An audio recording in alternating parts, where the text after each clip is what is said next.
Bueno, hola, yo soy Íñigo González y vengo de Comalatec. Ahí ejerzo de Team Lead del equipo Cloud. Y hoy pues voy a hablaros un poquito de los middlewares en Redux. En este caso, más que de los middlewares que hemos usado, que ya existen, que mucha gente conocerá, es un poco de implementaciones que hemos hecho para resolver ciertos problemas que hemos tenido con nuestros productos en situaciones reales. Entonces, primero querría saber un poquillo de aquí, ¿quiénes habéis trabajado alguna vez con Redux? Levante la mano.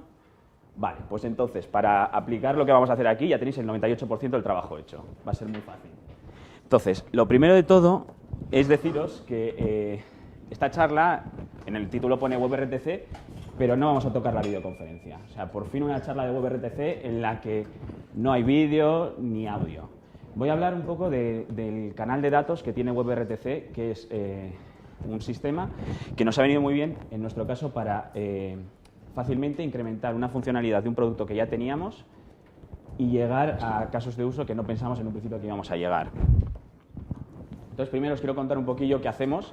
Esta es la parte más comercial de la charla, digámoslo así, pero también es para que entendáis un poco las limitaciones que teníamos a la hora de implementar esto. Entonces, nosotros llevamos 10 años desarrollando add-ons para Atlassian, tanto para Confluence como para Jira, y en este caso yo trabajo, como he dicho, en el área cloud. Atlassian tiene distintos sistemas, tiene tanto server como data center, que digamos que desarrollamos nuestros módulos en Java, tiene código frontal, y mediante OSGI se meten en esos servidores. El cliente aloja ese servidor, o sea, Atlassian te provee de todas las herramientas, te lo instalas y ya está. En nuestro caso, ya pasamos a un modo más SaaS, es decir, Atlassian tiene sus instancias de Jira y Confluence instaladas por ahí y los clientes lo que hacen es pagan y lo tienen ahí. Ni tienen que encargarse de hostearlo, ni de que si se te cae el sistema tienes que estar tú pendiente de levantarlo y todo eso. Entonces, en este caso la integración varía mucho. O sea, antes os he dicho que nosotros instalamos el add-on en el cliente y ya está ahí. En este caso nosotros tenemos que crear nuestro propio servidor. Nos convertimos también en SaaS, realmente. Creamos un servidor para ofrecer nuestro servicio de add-on. Entonces, esto nos cambió un poquito la forma de pensar, porque hasta ahora era, si se cae el Jira, se cae el add-on, pero bueno, o sea, es cosa del cliente. Pero ahora, si se nos cae a nosotros el servidor, se le cae al cliente el servicio y el cliente nos está pagando ya a nosotros por este servicio. Entonces, eso era un poco problemática y aparte, el tema de Atlassian más Cloud nos supuso también una serie de problemas, ya que la integración que teníamos antes, comparada con la que teníamos a través de Java y OSGI, era muy distinta. Por ejemplo,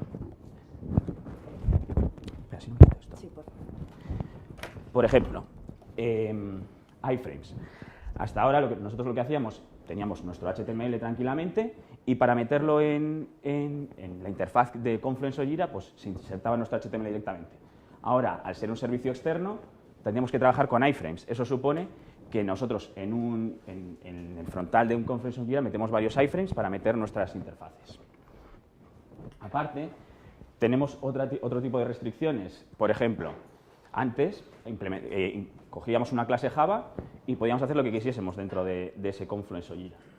Ahora nos integramos a través de APIs REST. Luego eso supone que antes de poder hacer lo que te diese la gana, estás muy limitado a lo que Atlassian te permite hacer.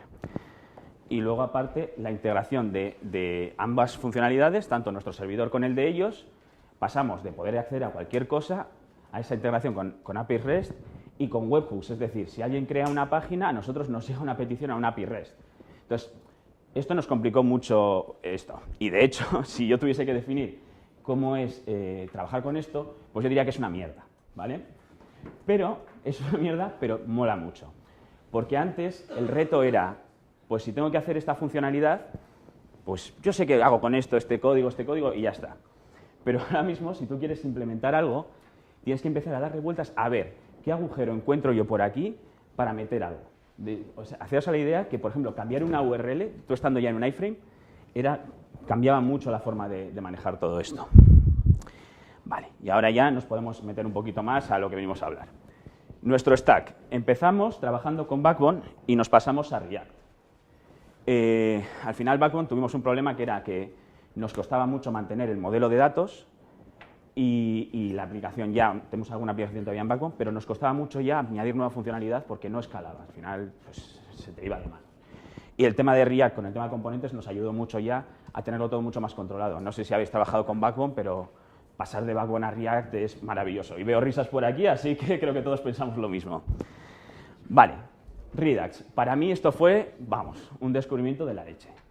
Porque pasamos de tener datos replicados, modelos de Backbone, que tenías el mismo dato aquí, aquí, aquí, y lo tenías que buscar en todos lados para cambiarlo. Con Redux lo metimos en un sitio centralizado, lo gestionamos con acciones, tenemos estado, es todo tan ordenado y tan simple que, vamos, para mí, me dices, si tuviese que quitar uno de esos dos, ¿cuál quitabas? Y quitaba React. O sea, para mí fue un descubrimiento de la leche. Bueno, luego para el servidor estamos con Node, ya que Atlassian al final nos provee también de ciertas herramientas, tanto componentes de React como unas herramientas para Node para el tema de autenticación con los servidores y tal. Que encima, como ya os he dicho, si ya trabajar para este sistema era una mierda, si encima no tienes esto, pues es doble mierda. Y bueno, y por último, teníamos Redis. Simplemente no guardamos datos de cliente. Al final, con el tema de GDPR a nosotros nos ha afectado bastante en este caso, porque al final nosotros hosteábamos la información y guardamos simplemente datos de autenticación que nos obligan a guardar, y Redis nos venía muy bien por ser un tema de clave-valor. Y ya más metiéndonos en el tema, ¿por qué Redux mola? ¿Vale? Para nosotros, la verdad es que cambiar el sistema de, al final, en JavaScript, todos cuando usábamos los datos, al final, ¿qué hacíamos? Pues teníamos un objeto y cambiábamos 4 cosas. Y si lo quiero acceder a varios sitios, lo pongo en window. O si estoy, por ejemplo, trabajo con Ember y tenías el data down, actions up, que tenías que coger un dato desde el componente padre y bajarlo pum, pum, pum, pum, pum, pum, pum, pum. Sin embargo, aquí con Redux, el hecho de tener ese dato centralizado y poder hacerte un container a la altura que quieras y acceder a esa información nos ayudó mucho también a propagar mucho mejor la información, que sea mucho más óptimo. Entonces, esa es una parte, y la otra que me gusta mucho es cómo gestiona todo esto.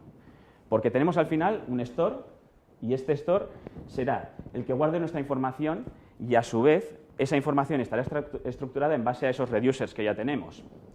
Estos reducers, al hacer el trigger con los actions, al final te llega una acción de usuario de que ha hecho login, y realmente tú con ese usuario puedes actuar sobre el modelo usuario y sobre el modelo, pues yo que sé, cualquier otra cosa, el carrito de la compra o lo que sea, de un usuario, en base simplemente a una sola acción. Es muy fácil, muy ordenado. Yo, de Backbone, me acuerdo yo que cuando tenía que gestionar eso, era una locura, era una locura. Vale, y luego encima ya el hecho de que ese estado se mande a las views y las views directamente se rendericen otra vez con todo esto y podamos repetir todo el flujo de llamar acciones, ordenar todo, tal, a mí me ha parecido genial. Entonces, bueno, el primer caso de todos. Este es uno de nuestros productos, es Comal Agile Ranking. Entonces, es básicamente un sistema para ordenar el backlog. Nosotros una de las cosas que hacemos es, los productos que desarrollamos también los usamos nosotros. Y no porque nos obliguen, porque nos gustan.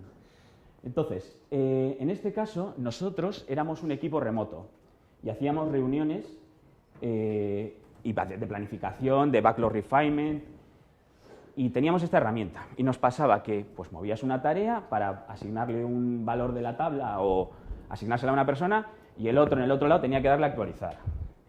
Y el otro movía otra tarea y tal. Imagínate, estoy hablando de 2 personas, imaginaros 5, 6, una reunión de 6 personas. Entonces, estábamos, joder, tenemos que hacer algo. Entonces empezó a hablar de, pues vamos a hacer un sistema, pues, al final en tiempo real, que actualice estos datos que hemos estado compartiendo. Entonces, empezamos hablando... Esta se me ha colado. Ah, bueno, sí. Vale, pensaba que estaba después esta. Esto básicamente es un poco la limitación que teníamos en esto, porque una de las cosas que teníamos en cuenta es, como estamos dando, nuestro servidor está dando el servicio, nos preocupaba, si hacemos algo en real time, tener tanto tráfico que nos tirase el servidor. Pensad que al final no levantamos un servidor por cada instancia de cliente que tenemos un servidor que va a recibir el tráfico de todo el mundo.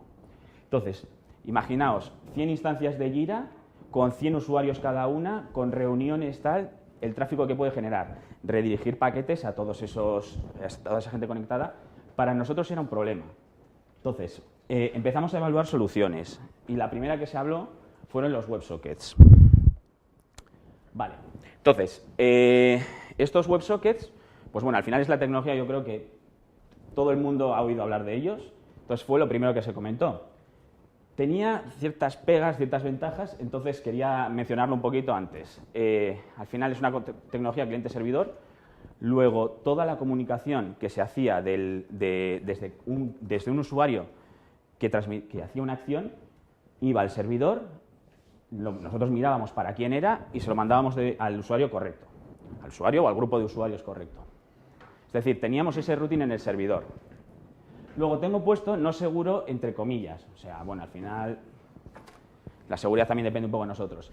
Pero lo que no queríamos tampoco es que toda esa información de acciones que estaban haciendo los usuarios pasase por nuestro servidor. Al final hay mucha gente, pues al final, no es por el tema de GDPR, no guardamos la información, pero tenemos nuestro CEO es un poco paranoico y dijo, uy, si pasa por el servidor no me gusta. Luego, inestable, por lo que sea, tenemos mucho tráfico, el servidor no lo conseguimos escalar correctamente y se nos cae, deja de funcionar. Deja de funcionar todo este tema de comunicación en tiempo real. Luego, aparte, latencias. Si el tráfico pasa por... Tenemos que mandarlo del browser de un cliente a nuestro servidor, al browser de 8 clientes, hay una latencia bastante alta. Y bueno, luego la solución que queríamos implementar era con Socket.io. Socket.io también al final era una librería que nos aportaba muchísimo, porque además de ser sencilla de usar, muy conocida, muy mantenida, los desarrolladores que la están usando, que la están creando son muy buenos, tenía esos fallbacks para otras cosas, tal, entonces nos venía muy bien. Pero bueno, teníamos que hablar más soluciones. Entonces empezamos a mirar WebRTC. Bueno, no se ve muy bien ahí. Pero, entonces, con WebRTC pasábamos ya a tener una comunicación cliente a cliente, es decir, dos usuarios van a conectarse entre ellos, entonces ya teníamos ese routing al conectar, es decir, el tráfico, ese tráfico de paquetes que teníamos antes, que todas las tareas que gestionase un usuario nos iban a llegar a nosotros y las teníamos que redirigir, nos encargábamos simplemente de hacer esa conexión inicial. Decíamos, ¿que tú quieres tener una reunión sobre esto? Perfecto, yo te pongo en contacto con este y ya te encargas tú. Entonces, ese es el routing al conectar. ¿Seguro? Pues bueno, al final ya la información no pasa por nuestro servidor. Si por lo que sea hubiese alguien, hay un bug en Heroku, por ejemplo, nosotros tenemos eso desplegado en Heroku. Hay un bug en Heroku y alguien puede escuchar el tráfico, esas tareas en las que estaban trabajando podrían ser leídas. En este caso ya no. O sea, al final es una comunicación que está entre los dos browsers, digámoslo así. Es estable, pongo también entre comillas, porque al final una de las cosas que nos gustó mucho es, si por lo que sea están haciendo algo y se nos cae el servidor, la conexión está ya abierta. Luego esa conexión ya se mantiene abierta, pase lo que pase. No podrá unirse gente nueva, pero sí los que estaban trabajando van a poder seguir trabajando. El hecho de mandar también la información entre los browsers suponía que las latencias eran mucho más bajas, porque imagínate que nosotros tenemos nuestro servidor de Heroku de Socket.io en Australia, pongámoslo así, y el cliente está en Estados Unidos. Nos va a mandar la información de Estados Unidos a Australia, la mandamos de vuelta. Sin embargo, ahora si los dos están, uno en un punto de la oficina y el otro en el otro punto, están al lado. Entonces, bajábamos mucho las latencias. Y entonces, yo soy de Bilbao, no lo he dicho. Empecé a implementarme todo lo de RTC por mi cuenta. Entonces, lo tenía ya funcionando. Digo, puta madre, ya está todo hecho. Pruebo y funciona. Conectamos 2 clientes. Vamos a conectar 3. Ya no funciona. Entonces dijimos, pues venga, vamos a mirar qué hay por ahí. Y encontramos esta librería, RTC Multiconnection, que te permitía realizar conexiones RTC ya entre más personas. Es decir, hemos llegado a tener reuniones de 6 personas con esta tecnología perfectamente. Pero le encontramos alguna pega. El sistema de gestión de salas que tenía no nos cuadraba muy bien. O sea, tiene tecnología tanto para frontal, para que te funcione todo, tanto en Internet Explorer y todo esto. Tiene ciertos fallbacks también para hacerlo funcionar todo. Y tiene tecnología de servidor. Y lo que comentaba, la parte de salas, en nuestro caso, no nos convenció mucho por cómo gestionaba algo de los usuarios. Si el primer usuario que se conectaba era el dueño de la sala y la sala tenía su nombre, y entonces si se conectaban el resto se conectaban ahí, pero si el que la había creado se iba, se destrozaba la sala, bueno, era una fiesta. Entonces lo que hicimos fue, al final, hicimos 2 capas por encima de esta librería. Una primera para la gestión de salas, para hacerla de una forma que nos convenciese, es decir, hacemos una sala, tú creas una sala, y la gente se conecta a esa sala y aunque tú te vayas, la sala sigue existiendo hasta que se desconecte el último. Y luego hicimos otra capa para el frontal en la cual hicimos simplemente facilitar un poco la conexión, porque la librería está muy bien, pero hay que echarle horas para leer. Entonces, hicimos esa capilla para que fuese mucho más fácil la API. Entonces, pues eso, al final WebRTC era la clave. Vale, y aquí explico un poquito más el protocolo de WebRTC del Data Channel. Justo antes estaba en otra charla que decían, en todas las charlas hay gatitos, y digo, joder, pues es verdad, aquí los tengo también. Entonces, al final, ¿cómo funcionaba el proceso? Era muy sencillo, tenemos un cliente que se conecta a nuestro servidor de signaling a través de WebSocket, ¿vale? Perdón, sí, eso, a través de WebSocket, y nosotros creábamos la sala, y entonces este se ponía a escuchar ya conexiones de WebRTC. Llegaba el otro, también iba y decía, yo quiero ir a esta sala. Entonces decíamos, en esta sala ya hay una persona que tiene, digamos, esta dirección de WebRTC. Todas estas direcciones las da el Stun Server. Entonces, ya una vez tenía eso, ya el propio browser se ponía en contacto. Entonces, nuestro servidor de WebSocket, básicamente lo único que hacía ya era decirte qué salas existen y decirle con qué gente tiene que hablar y cómo llegar hasta ellos. Y ya está. El resto de la comunicación ya pasaba al cliente. Vale. Entonces, aquí nos encontramos con un problema. Teníamos un producto maduro que estaba funcionando y teníamos que meter esto. Y decíamos, vale, joder, meter esta fiesta, teníamos un montón de acciones que se realizaban sobre las tareas, es decir, se cambiaban campos dentro de las tareas, se arrastraban, se abrían proyectos, había muchas cosas. Entonces, queríamos sincronizar todo y tuvimos que pensar, ¿cómo hacemos para que de una forma fácil, sin meter muchos bugs, podamos hacer esta funcionalidad fácilmente?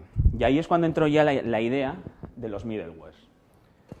¿Por qué? Al final, lo chulo de Redux es que los middlewares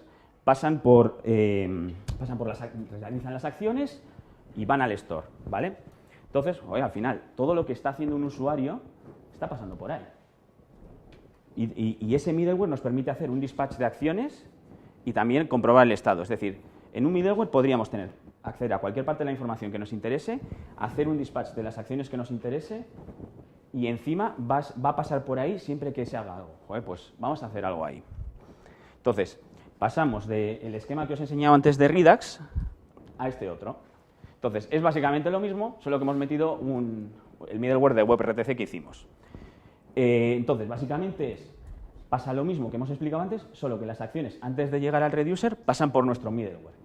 Nuestro middleware comprobará si hay gente conectada y les mandará información, o sea, si está el canal abierto, les mandará información y a su vez, ¿qué hará? Escuchará en ese canal y si llega alguna acción, hará un dispatch de esa acción. Vale, entonces os voy a enseñar una demo del producto. No sé si dándole desde aquí se pone el play. Sí, vale, entonces esto es el producto sin estar reunidos. Es un browser en modo incógnito y otro normal. Están arrastrando issues y no pasa nada. Pero ahora, bueno, no se lee nada, pero ahí ponía Join Meeting. Entonces, sigo arrastrando y sigue sin pasar nada, porque este otro no se ha unido.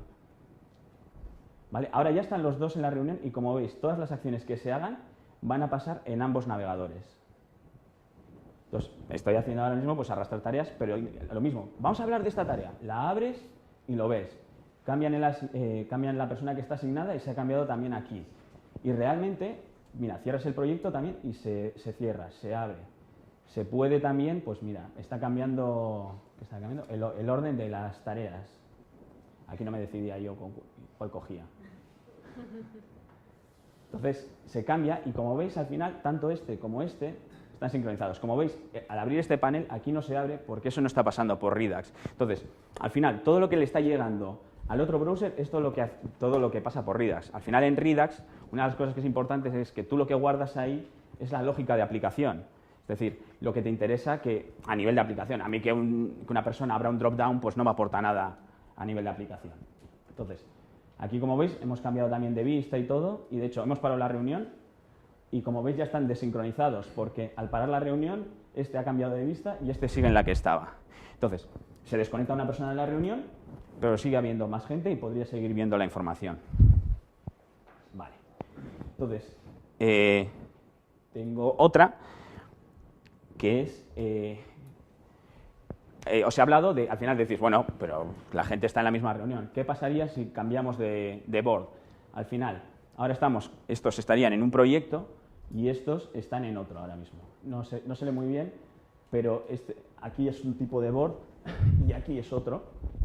Entonces, pasaría lo mismo. Creamos la reunión y usamos esa información para definir las salas. Si yo estoy en un proyecto y tú estás en otro proyecto, las salas son distintas.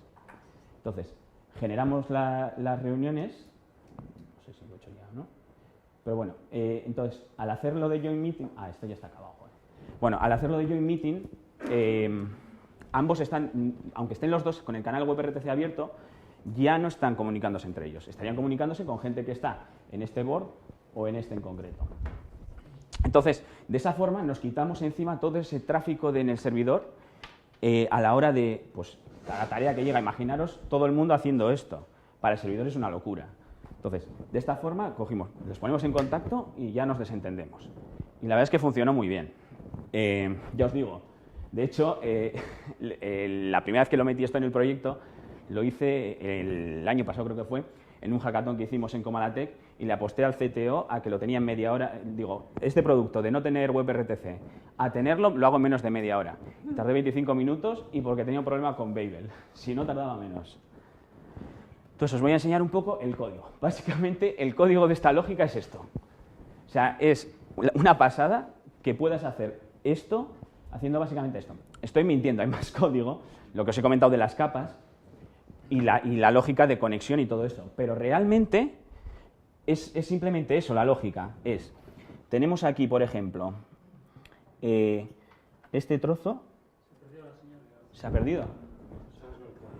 Joder. Vaya por Dios. Vale. Si no pasa esto en una presentación... Bueno, este primer trozo es básicamente, capturamos una acción de conectar. Creamos una acción de conectar WebRTC, que ¿qué significa? Pues simplemente me llega la acción de conectar y empieza a abrir el canal. O sea, al final esto es el código del middleware. Como veis tenéis el dispatch y el getState, lo que he comentado antes, que lo vais a tener en cualquier middleware. Tenéis el next, que es para ejecutar el siguiente middleware, o ya sería ya la parte que va a los reducers. Y luego la acción, que es ya la acción que nos va a llegar. Vale, entonces, ejecutamos ese código de conectar, obtenemos la configuración y metemos un listener para escuchar los mensajes. Esta es la magia, digámoslo así. Yo estoy escuchando datos del canal y simplemente hago un dispatch de las acciones que me llegan. ¿Qué hemos hecho? Simplemente lo que hacemos, bueno, esto lo vais a ver más abajo aquí en concreto, simplemente lo que hacemos es, te llega una acción de Redux, tienes un canal abierto, pues la mandas y ya está. Entonces, tú lo que haces es escuchar ese canal y cada acción que te llega le haces un dispatch y no tiene más, o sea, es tan simple como eso. ¿Vale? Luego tenemos la parte del disconnect. Al final, lo que os he enseñado, el end meeting, pues también hay que ser capaz de quitarlo. Simplemente buscamos la sala que hemos creado y desconectamos. Y aún así, si os fijáis, siempre acabamos con un return next action, simplemente porque, por lo que sea, si vosotros queréis mostrar algo cuando se acaba una reunión o se abre, tenemos que seguir pasando esa información al resto de middlewares o lo que siga. Y luego, por último, está esta parte que es... ¿En serio? Voy a poner esto aquí. Así ya no debería pasar. Vale.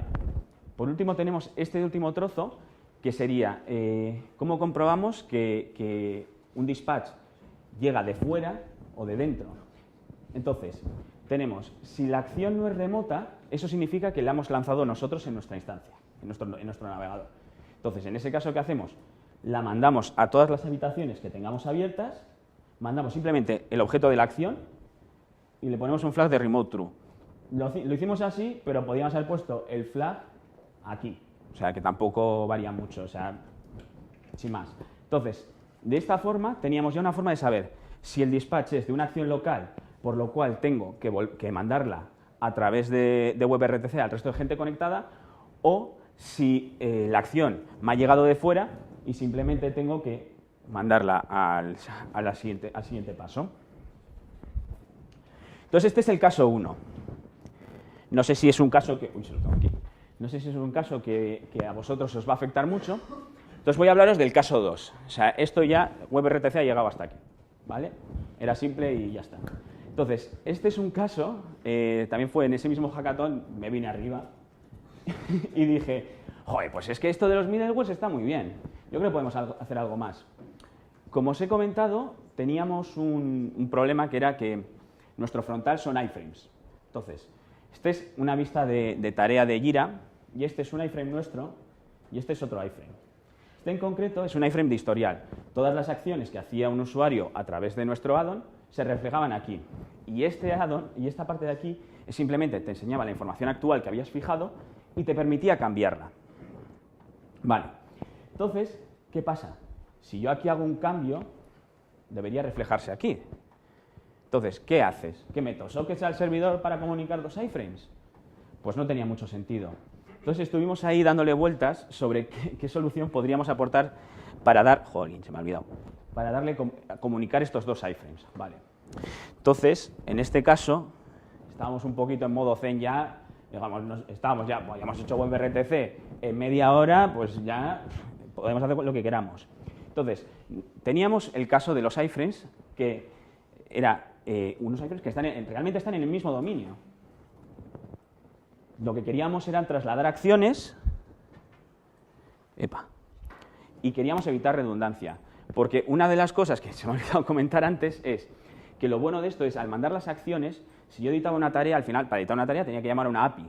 Pero el otro lado no tiene que llamar a esa API para obtener la información, porque ya se la estoy mandando toda, simplemente la meto en el store y ya está. Entonces, al final evitamos esa redundancia de hacer llamadas innecesarias. Local storage. ¿Cuántos de aquí sabéis que local storage podéis hacer un listener y escuchar lo que cambia en local storage? ¿Cuántos lo sabíais y cuántos lo habéis usado? Vale, más de los que pensaba. Vale, entonces, realmente, decíamos, joder, el mismo principio que hemos usado para WebRTC, podemos usarlo para esto. Metemos las acciones en local storage y escuchamos el cambio. Vale, es que es lo mismo, solo que en vez de meter WebRTC, metemos local storage. Si es una acción que he generado yo, la guardo en local storage, y si me ha llegado de fuera, la leo y la hago un dispatch. No tiene más. Entonces sí, otra vez demo. Y en este caso, ya, como os he dicho, yo me vengo arriba muy rápido y esta la hago en directo. Entonces, os voy a enseñar este caso. Diréis, yo creo que de aquí nadie tendría el problema de los iframes que tenemos nosotros. Dudo mucho que la mayoría de la gente no tiene que trabajar con iframes. Pero seguro que la gente trabaja con pestañas. ¿Tú sí tienes o qué? Sí, vale. Bueno, pues te viene muy bien. Entonces, yo siempre explico este caso. Tengo un e-commerce, a ver si encuentro el ratón. A ver. ¿Y cuántas veces habéis hecho esto? Yo compro algo. Qué difícil es así. ¿Vale? Y luego tenéis que ir a la lista de la compra y recargarla. Una tontería. Pero ¿cuántas veces lo habéis hecho? Cada vez que vais a Amazon. Entonces, realmente, ¿qué decíamos? Joder, pues si ya tenemos esta aplicación en Redux, podemos hacer algo así. Entonces, os voy a enseñar esta aplicación. Tengo aquí el código ya listo. No, este no es este, ¿vale? La misma aplicación, simplemente aplicándole el middleware que habíamos hecho. ¿Vale? Entonces, ahora, digo, venga, me vengo arriba y también voy a meter un iPhone. Jolín, qué difícil está esto. Jolín, espérate, a ver. Mira, da igual, lo muevo un momento y lo pongo ya bien. A ver. ¿Vale? Fijaros, simplemente añadiendo el middleware, ya automáticamente se está actualizando todo en el otro lado. Pero no solo eso. Si yo cojo y cambio algo aquí, automáticamente también vuelve al otro lado. Entonces, esa aplicación que ya teníamos hecha, que estaba usando Redux para almacenar todo, simplemente añadiéndole ese middleware se acaba de convertir en las pestañas están sincronizadas. Entonces, yo creo que este caso puede afectar a más gente. Vale. Entonces, vale. Os voy a enseñar el código de esto. ¿Vale? Bueno, no se ve muy bien. A ver si no. Bueno. No sé si se ve muy bien, pero bueno. Básicamente la aproximación es la misma. Tenemos una acción de conectar y luego tenemos un key, que es, digamos, el identificador que vamos a usar para local storage. Entonces, ¿qué hacíamos? Pues tenemos lo mismo, una acción de conectar. Te dejo que hagas la foto. Esta acción de conectar simplemente lo que hace es escuchar al local storage. Entonces, le metemos un listener al local storage y comprobamos que los eventos que pasan sean del tipo de la acción que hemos definido, ¿vale? Entonces, de esa forma, si por lo que sea vuestra aplicación usa local storage para otras cosas, pues no entra en conflicto con lo que tenemos hecho. Entonces, seguimos. Si no es una acción si no es una key nuestra, pasamos. Sacamos el valor, lo parseamos y hacemos un dispatch. Misma aproximación. La cosa es que para guardarlo en local storage, al final tienes que guardarlo en texto. Entonces, por eso hacemos el JSON parse. Entonces, aquí luego entra la diferencia, la pequeña diferencia que entra en la aproximación es cómo identificamos las acciones. En nuestro caso, lo que hicimos fue una función para hacer UIDs. Entonces, lo que hacíamos básicamente era hacer un ítem en base a la clave que he definido antes y guardaba un string con la acción completa. Esto es como lo hemos hecho antes con WebRTC. Origin, la instancia. La instancia hace referencia a mi iframe o mi ventana, para saber yo si la acción es remota o es de aquí, porque al final, a diferencia de WebRTC, en WebRTC, si te llegaba una acción por el canal de WebRTC, sabes que viene de fuera. Sin embargo, aquí, yo estoy escuchando aquí y me va a llamar, sea esta pestaña la que haga el cambio o sea la otra. Entonces, tengo que identificar desde el propio local storage si la acción la he lanzado yo o la ha lanzado otra pestaña. Entonces, le metemos como origen la instancia. Entonces, un UID que identifica cada frontal que tenemos abierto. Y por último, un timestamp.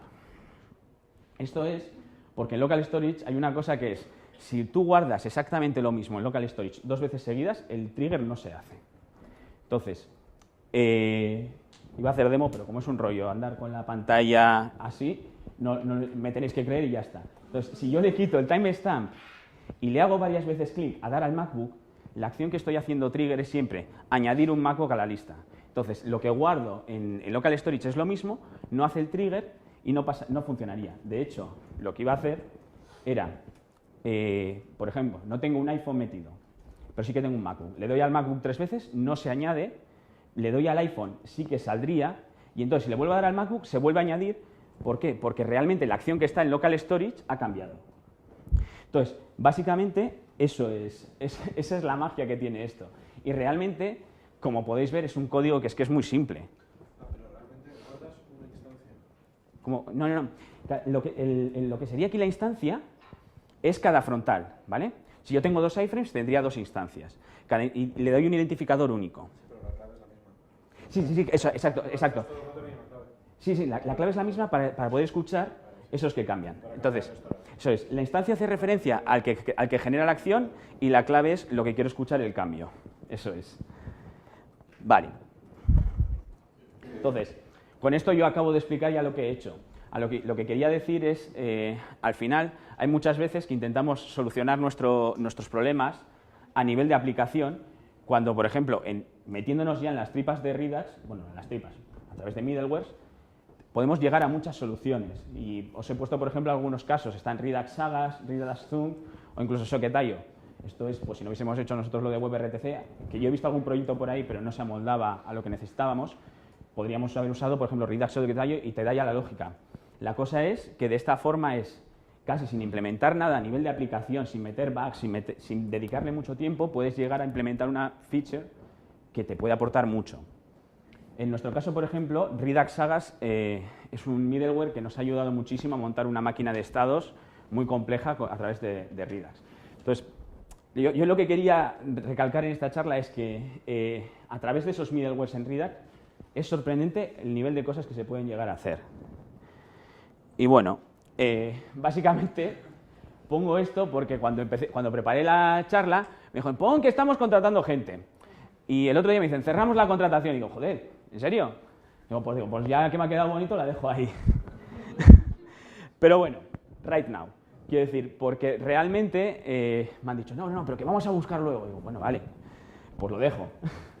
Y si queréis ser parte del equipo de Comalatec, dentro de, pues esperamos, yo espero ya que sea el año que viene, seguramente estemos contratando nuevamente, entonces, si tenéis interés bueno, estamos en Bilbao, por formar parte del equipo solo tenéis que mirar esta URL y ya está todo.